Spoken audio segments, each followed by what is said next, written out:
Gymnosperm. Gymno मतलब मैंने क्या बताया था, नेक्ड। स्पर्म मतलब सीड, ठीक, मतलब नग्न बीज वाले। इसके अंतर्गत जिम्नोस्पर्म के अंतर्गत का मीन्स होता है कि नग्न बीज वाले पौधे, ठीक है ना। ये चीजें मैंने आपको बता दी थी कि जिम्नोस्पर्म क्या होते हैं, पूर्ण विकसित प्लांट्स होता है, ठीक है। ये पूरी तरह से डेवलप किया हुआ पौधा है जिसके अंदर वेस्कुलर टिश्यूज क्या होते हैं, प्रेजेंट होते हैं। और इसी वजह से इसको क्रिप्टोगैमस प्लांट्स, मतलब इनके सारे लक्षण कैरेक्टर्स क्या होते हैं, क्रिप्टोगैमस प्लांट से भी मिलते हैं, और कुछ लक्षण इनके क्या होते हैं, एंजियोस्पर्मिक प्लांट से भी मैच करते हैं, ठीक है। तो आज हम इनका देख लेते हैं कि जीवन चक्र क्या होती है, इनकी जीवन अवधि जो होती है वो किस प्रकार से चलती है, किस किस स्टेज से होकर के ये आगे की ओर बढ़ते हैं, ठीक है। पहले हम शॉर्ट में आपको समझा देते हैं कि जैसा कि हम जहाँ तक जानते हैं कि जो इस समूह के पौधे होते हैं, मतलब जिम्नोस्पर्मिक समूह के जो प्लांट्स होते हैं वो क्या होते हैं, स्पोरोफाइट होते हैं, बीजार्ड उद्भिद जिसको बोला जाता है। सेकेंड आपका क्या होता है, इनमें जो होते हैं ये वेस्कुलर टिश्यूज पाए जाते हैं। यहाँ वेस्कुलर टिश्यूज क्या होते हैं, प्रेजेंट होते हैं, ठीक है, मतलब पूर्ण विकसित होते हैं, पूरी तरह से वो क्या होते हैं, डेवलप होते हैं। आगे क्या है कि ये यूनिसेक्सुअल तथा मल्टीसेलुलर, ठीक है, ये यूनिसेलुलर या यूनिसेक्सुअल कह लीजिए, सॉरी, ये यूनिसेक्सुअल तथा ये यूनिसेक्सुअल होते हैं, ठीक है, ऐसे बस इतना ही, ये यूनिसेक्सुअल होते हैं, एक लिंगी जिसको बोला जाता है, ये यूनिसेक्सुअल होते हैं। कह रहे हैं कि अब मैंने आगे बताया था कि इनके अंदर जो है शंकु कोन के आकार के प्लांट्स जो होते हैं वो कोन के आकार के होते हैं, जिनके साइड में क्या होते हैं, नीडल शेप संरचना, मतलब सुई के आकार की स्ट्रक्चर्स होती है, झुकने वाली, ठीक है ना। उस दिन मैंने आपको बताया था, तो वही है कि इनके अंदर जो नर शंकु पाए जाते हैं वो क्या होते हैं, माइक्रोस्पोरोफिल होते हैं, ठीक है। इनके अंदर जो नर शंकु पाए जाते हैं वो लघु बीजाणु पर्ण वाले होते हैं। जैसे कि मादा शंकु होते हैं, फीमेल कोन जो होते हैं इनके अंदर वो क्या होते हैं, मेगास्पोरोफिल होते हैं, मतलब बृहद पर्ण वाले, बृहद बीजाणु पर्ण वाले। तो ये आपका फोर्थ हो जाएगा। सिंपली अभी हम बता रहे हैं आपको, इसको पूरी तरह से भी बता देंगे कि इनके अंदर जो होंगे नर शंकु, मेल कोन जो होते हैं वो क्या होते हैं, माइक्रोस्पोरोफिल, और फीमेल कोन क्या होते हैं, मेगास्पोरोफिल।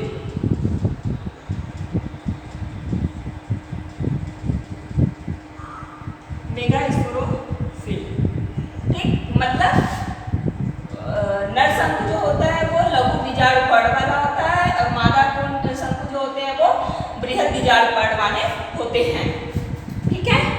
यहाँ तक समझ में आया। इनके अंदर जो निषेचन होता है वो मतलब पॉलिनेशन की जो प्रोसेस होती है,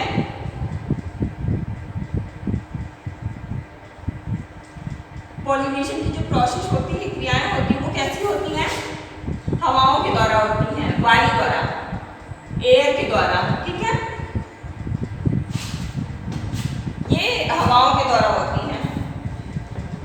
आगे आपको सिंपली पता है कि इनके जो बीजांड क्या होते हैं, नग्न होते हैं। बीजांड क्या होते हैं, ओव्यूल इनके क्या होते हैं, नेक्ड होते हैं, ठीक। इनके अंदर जो मियोसिस मतलब जब इनके अंदर आर्चिगोनिया का निर्माण होता है, तो आर्चिगोनिया कब बनती है, जब इनके अंदर मियोसिस डिवीजन होती है, ध्यान रखिएगा। और शुक्र विभाजन के बाद ही इनके अंदर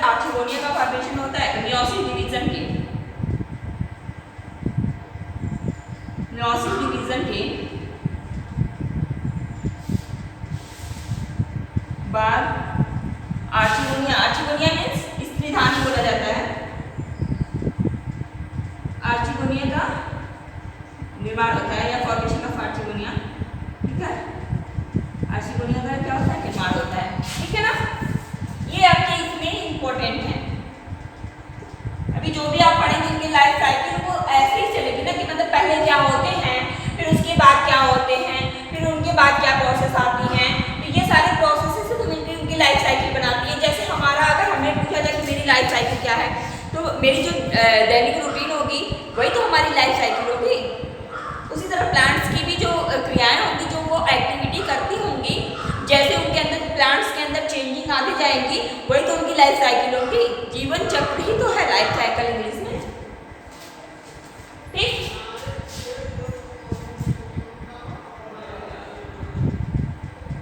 अब जब इनके अंदर आर्चिगोनिया बन जाएगा तो उसके बाद इनके अंदर निषेचन की प्रोसेस होगी। निषेचन के बाद तो आप जानते ही होंगे क्या होगा, निषेचन होगी, जाइगोट बनेंगे, जाइगोट डेवलप करेंगे, फिर भ्रूण बनेंगे, भ्रूण क्या होंगे, उसके बाद उनके चारों तरफ उनको पोषक पदार्थ, न्यूट्रिशन प्रदान करने वाले भ्रूणपोष होंगे, एंडोस्पर्म जिसको बोला जाता है, एंडोस्पर्म होंगे। फिर वो एंडोस्पर्म क्या करेंगे, उनके द्वारा जो होंगे स्पोरोफाइट प्रोसेस का निर्माण, मतलब मुकोस्फीत का निर्माण होगा। यही सारे प्रोसेस मिल करके जिम्नोस्पर्म की लाइफ साइकिल बनाते हैं, ठीक है। तो आप इतना अगर नोट करना चाहें तो नोट कर सकते हैं। अभी हम इसको पूरा विस्तार से पढ़ लेते हैं कि क्या है, ठीक है ना। इसको हम विस्तार से देख लेते हैं। इस समूह के पादप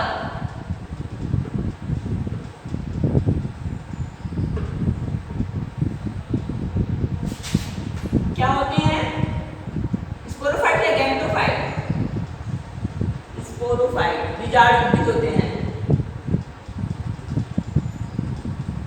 आगे हम क्या लिखेंगे, इस समूह के पादप हो गए बीजाणु उद्भिद होते हैं, जिनमें संवहन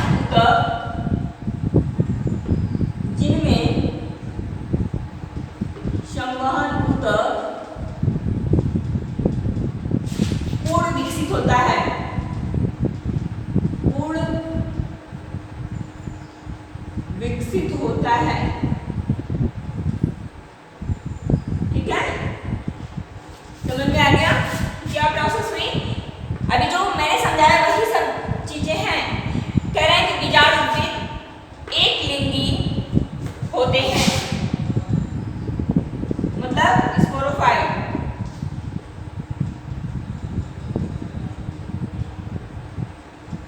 एक लिंगी होते हैं, जिसको हमने इंग्लिश में क्या बोला था, यूनिसेक्सुअल। एक लिंगी होते हैं, ठीक है। यहां तक समझ में आया कि क्या लिखा गया। उसके बाद नर शंकु, नर शंकु क्या होंगे, माइक्रो स्पोरोफिल तथा मादा शंकु,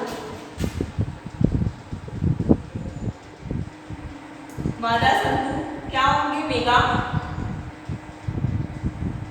स्पोरोफिल होते हैं, ठीक है। समझ में आ रहा है ना कि क्या लिखा जा रहा है। परागण वायु के द्वारा होता है, परागण वायु के द्वारा होता है तथा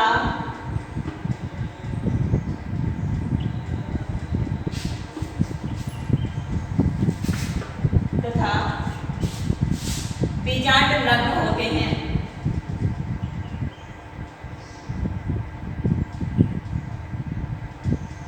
बीजांड क्या होते हैं, नग्न होते हैं, मतलब बिल्कुल सूक्ष्म होते हैं, ठीक है। और सूत्री विभाजन से आर्चिगोनिया बनती है, मियोसिस डिवीजन से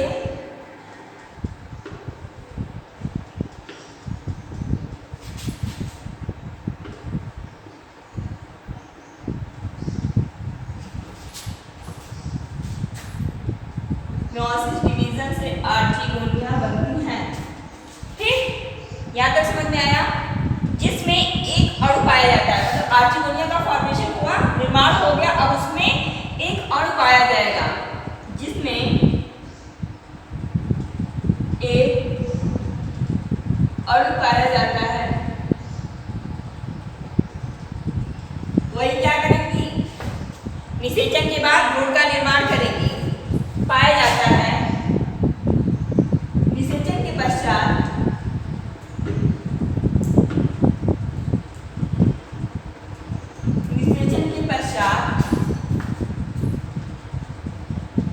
भ्रूण का निर्माण होता है।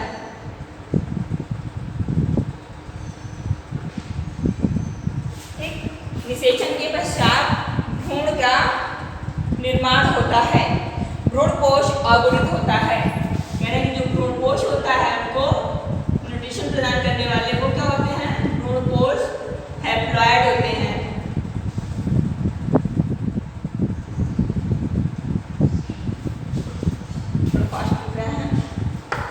तथा युग्मकोद्भिद का निर्माण करता है।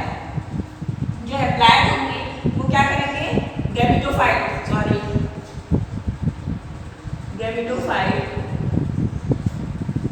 तथा गैमेटोफाइट का निर्माण करते हैं।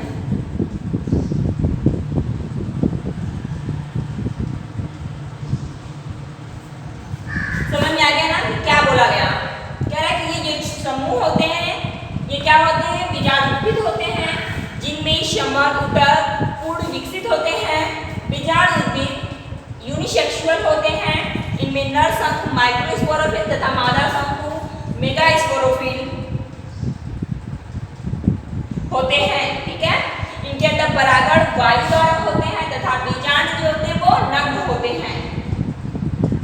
मियोसिस डिवीजन से आर्चिगोनिया का निर्माण होता है, या मियोसिस डिवीजन से आर्चिगोनिया बनती है उसके फलस्वरूप, जिनमें एक अणु पाया जाता है, मतलब उस आर्चिगोनिया में एक अणु पाया जाएगा जो निषेचन के पश्चात भ्रूण का निर्माण करती है। भ्रूणपोष हैप्लॉइड होता है, जिसको एंडोस्पर्म बोला जाता है, हैप्लॉइड होता है तथा गैमेटोफाइट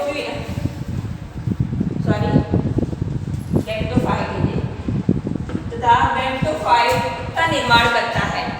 ठीक, इस अवस्था जो ये अवस्था होती है, जो ये स्टेज होती है, ये अल्प समय के लिए होती है, मतलब कुछ समय के लिए होती है। यह अवस्था गैमेटोफाइट वाला स्टेज, यह अवस्था कुछ समय के लिए होता है।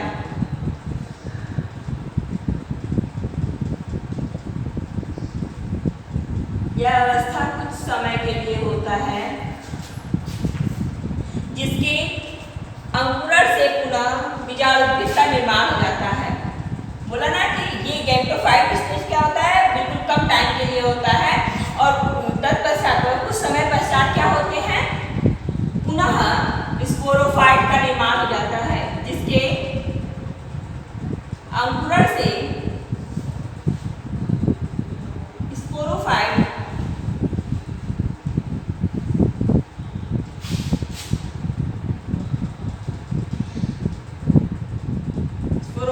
का निर्माण होता है।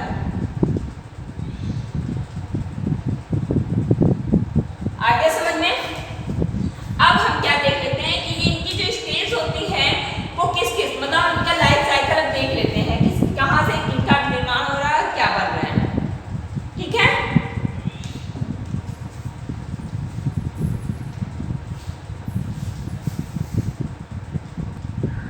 अब देखिएगा आपके सामने जो है ये life cycle of gymnosperm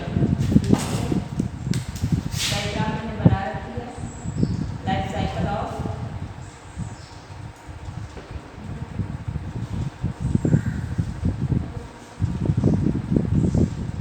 gymnosperm.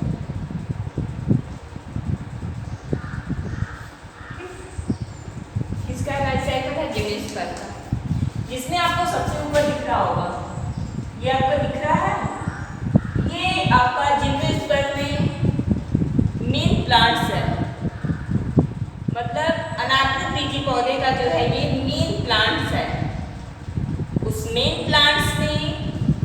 आपका मेल भी होंगे और फीमेल भी होंगे, मतलब पौधे जो होंगे उसमें मेल भी होंगे और फीमेल भी होंगे। ठीक है, अगर देखिएगा आपका दो भागों में ये बट गया है। मेन प्लांट्स जो हैं वो दो होते हैं, जिसमें फर्स्ट आपका है मेल कोन, सेकेंड आपका है फीमेल कोन, नर शंकु और मादा शंकु। ठीक, नर शंकु से अभी मैंने बताया कि माइक्रोस्पोरोफिल का निर्माण होगा। नर शंकु से विकसित कौन होंगे? माइक्रोस्पोरोफिल।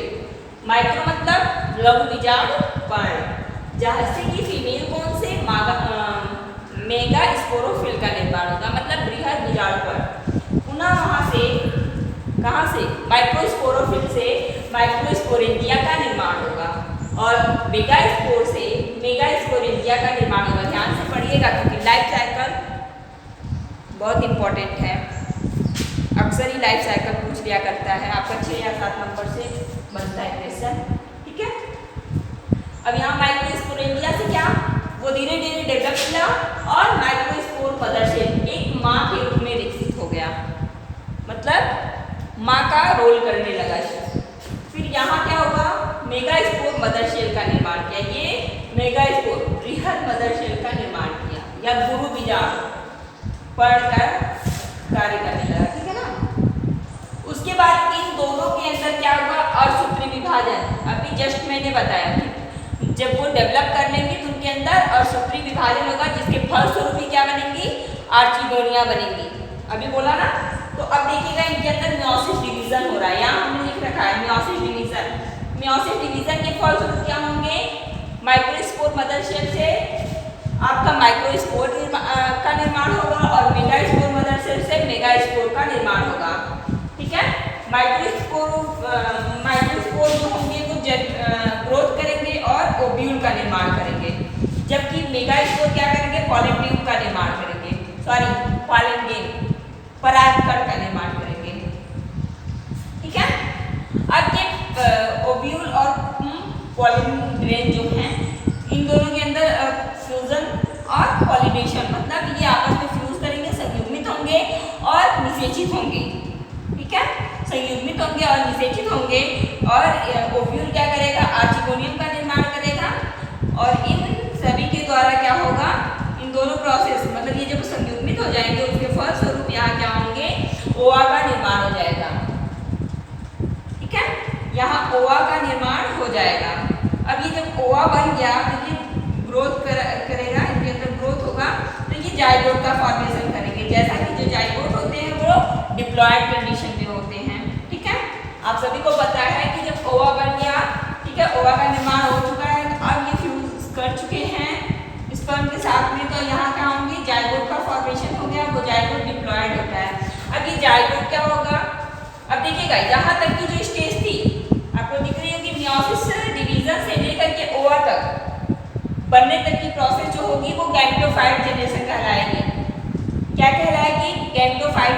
कभी कभी पूछ देता है कि गैमेटोफाइट स्टेज अनाप्त बीजी पौधे में कहाँ से कहाँ तक होती है, तब आप बोलेंगे माइक्रोस्पोर मदर सेल में मियोसिस डिवीजन के बाद मतलब माइक्रोस्पोर और मेगास्पोर का निर्माण हो जाता है। उसके फलस्वरूप जो प्रोसेस चलती है और धीरे धीरे उस प्रोसेस के बाद ओवा का निर्माण हो जाता है, तो ये आपकी गैमेटोफाइट स्टेज कहलाती है। बाकी आपकी स्पोरोफाइट, अभी आपको बताया क्या ना कि जो गैमेटोफाइट स्टेज होती है वो बिल्कुल कम समय की, तो देख लीजिएगा माइक्रोस्पोर बन गया, मेगास्पोर बन गया, मेगास्पोर से फिर पॉलन ग्रेन बन गया और माइक्रोस्पोर से ओव्यूल बन गया। उसके बाद आपका ओव्यूल से आर्चिगोनिया आपका जब भी बनेगा वो इधर बनेगा, यहाँ तो एंथ्रेडियम का निर्माण होता है ना फीमेल से, यहाँ आपका आर्चिगोनिया बनेगा।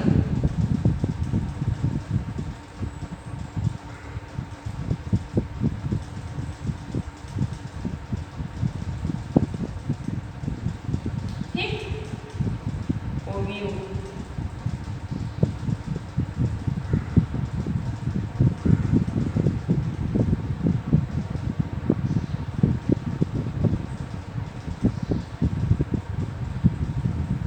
यही आपका ओव्यूल का भी फॉर्मेशन होगा।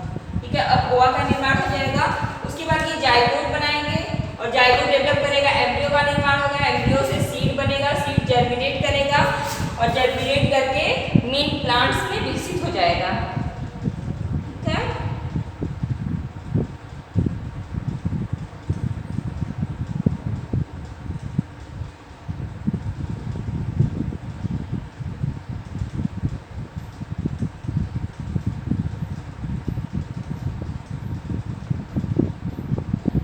देखिएगा अब यहाँ माइक्रोस्पोर जो है ना, ये माइक्रोस्पोर जो है ये आएगा और आर्चिगोनिया में क्या करेगा, प्रवेश कर जाएगा। यहाँ की कंडीशन ये है, ये माइक्रोस्पोर जब बन गए तो ये आएंगे फ्यूजन के प्रोसेस में आर्चिगोनिया में प्रवेश कर जाएंगे। उसके बाद ये पॉलिनेशन की क्रिया को कंप्लीट करेंगे, उसके बाद जाइगोट का फॉर्मेशन होगा। ठीक है ना। तो यहाँ थोड़ा सा मिस्टेक हो गया था, आप इसको सही कर लीजिएगा। अब यहाँ माइक्रोस्पोर तक, यहाँ माइक्रोस्पोर बन चुके हैं। अब ये इनके अंदर फर्टिलाइजेशन की प्रोसेस होगी तो पॉलन ग्रेन भी बन चुके हैं और अब ये क्या करेंगे, आर्चिगोनिया में आके प्रवेश करेंगे और फर्टिलाइज होंगे, जिसके फलस्वरूप ओवा, आर्चिगोनिया में तो ओवा का निर्माण होगा। अब ओवा के बाद वो क्या होंगे, जाइगोट का निर्माण करेंगे। ठीक है। ये सारी प्रोसेस इस तरह से चलती रहती है। ठीक है ना। अब हम जान लेते हैं इसके इकोनॉमिक इंपॉर्टेंस क्या होते हैं।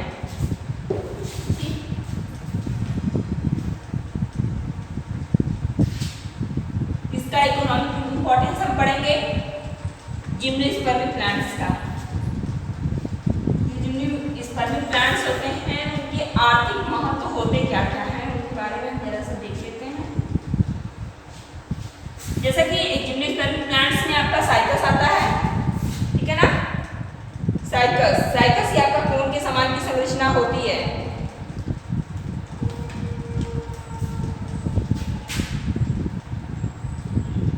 इकोनॉमिक importance of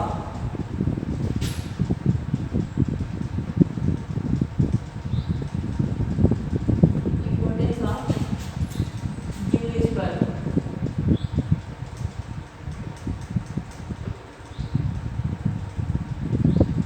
ठीक, ये आपका हो गया। अब हम पॉइंट वाइज इसको देखते जाते हैं।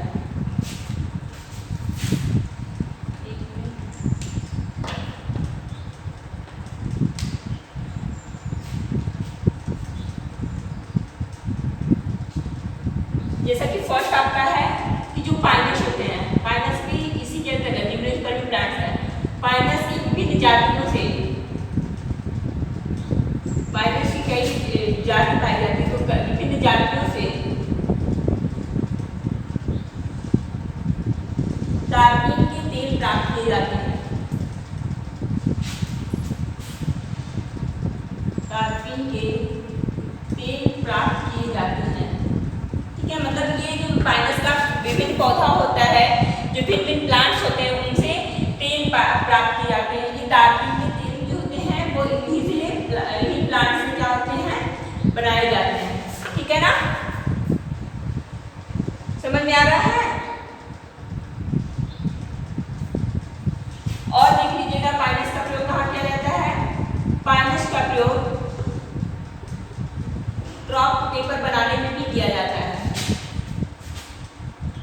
क्रॉफ्ट पेपर बनाने में किया जाता है। मतलब ये सारे प्लांट जो है वो जेनेटिकली हमें बहुत सारे तरीके से क्या करते हैं, मदद करते हैं। औषधियों के भी रूप में मदद करते हैं। कि आगे आपको बहुत सारे बताए गए प्रयोग किए जाते हैं। ठीक है। समझ में आया।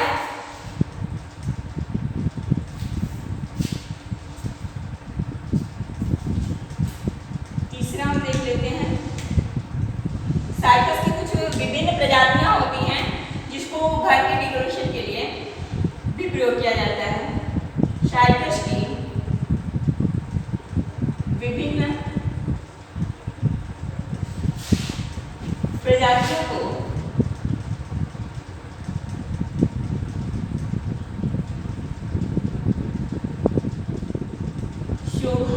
शोभाकार के रूप में या शोभा के रूप में प्रयोग किए जाते हैं।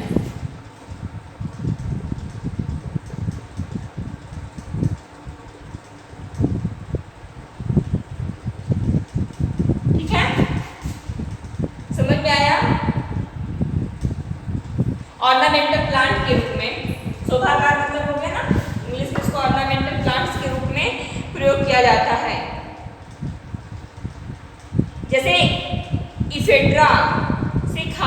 दमे की औषधि बनाई जाती है। एक आपका इफेड्रा प्लांट्स आते हैं,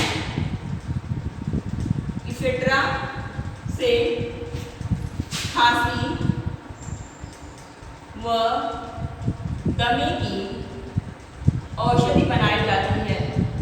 ये भी आपका प्लांट्स है, देख लीजिएगा। जो भी है यहाँ पाइनस हो गया, यहाँ पाइनस हो गया, साइकस हो गया, इफेड्रा हो गया, ये सारे प्लांट क्या हैं? एक प्लांट्स हैं जो विभिन्न प्रकार के औषधियों, तेल या फिर डेकोरेशन या फिर कागज के पेपर, इन सभी को बनाने में इनका क्या किया जाता है? प्रयोग किया जाता है।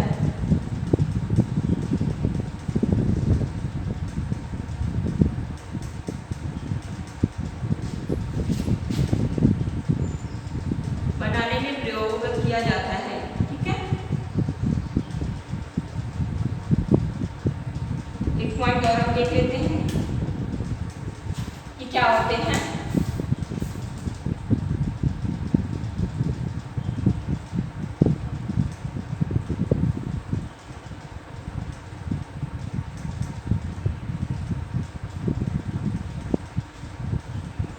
अब देखिएगा, साबूदाना आपके मार्केट में आता है ना, तो किससे बनता है? शाइकस रेवियोटा,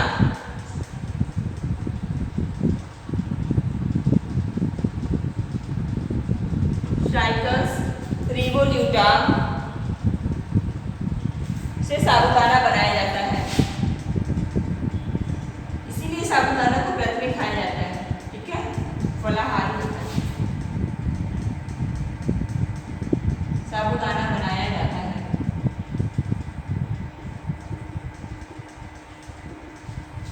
समझ में आया ना? ध्यान रखिएगा, कभी भी पूछ सकता है साबूदाना का निर्माण कहाँ से होता है?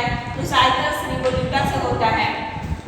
अब आपको ऊपर से समझ में आ गया होगा कि जो पाइनस की विभिन्न प्रजातियां होती हैं, मतलब प्रजाति बहुत होती है, तो उसमें कुछ इस प्रकार के भी पौधे होते हैं जो तारपीन के तेल को बनाने में क्या होते हैं? सक्षम होते हैं। वहाँ से तारपीन का तेल बना लिया जाता है। कुछ पाइनस के प्लांट्स इस प्रकार के होते हैं जो क्राफ्ट पेपर, देखिएगा यहाँ क्राफ्ट पेपर, तारपीन का तेल क्राफ्ट पेपर बनाने में क्या होते हैं? प्रयोग में लाए जाते हैं। साइकस की विभिन्न प्रजातियां जो होती है वो ऑर्नामेंटल ऑर्नामेंटल के रूप में, मतलब सजावट के रूप में या शोभादार के रूप में उनको अपने दरवाजे पे या खिड़कियों पे लोग लगा लेते हैं, तो प्रयोग किए जाते हैं। इफेड्रा से, मतलब इफेड्रा भी एक प्रकार का कांटेदार संरचना होता है, प्लांट्स होते हैं, तो इनसे खांसी व दमे की औषधि बनाई जाती है। शाइकस रिवोल्यूटा से साबूदाना, सबसे इंपॉर्टेंट जो आपके मार्केट में आते हैं साबूदाना, वो किससे बनाए जाते हैं? शाइकस रिवोल्यूटा से बनाए जाते हैं, ठीक है। तो आई थिंक आपको अच्छे से समझ में आया होगा। आज के लिए बस इतना ही, ठीक है। इसमें साइकस का प्लांट है, तो कल हम उसको थोड़ा सा बता देंगे, उसमें डीपली नहीं हमको जाना है, बस हमको जेनेटिकली जानना क्या था, जिम्नोस्पर्म क्या होते हैं, उनकी आंतरिक संरचना कैसी होती है, ठीक है, उनकी लाइफ साइकिल कैसी होती है, तो इन सभी के बारे में हमको जानना था। तो आज ये सारे कंप्लीट हो चुके हैं। आज के लिए बस इतना ही। Okay, thanks.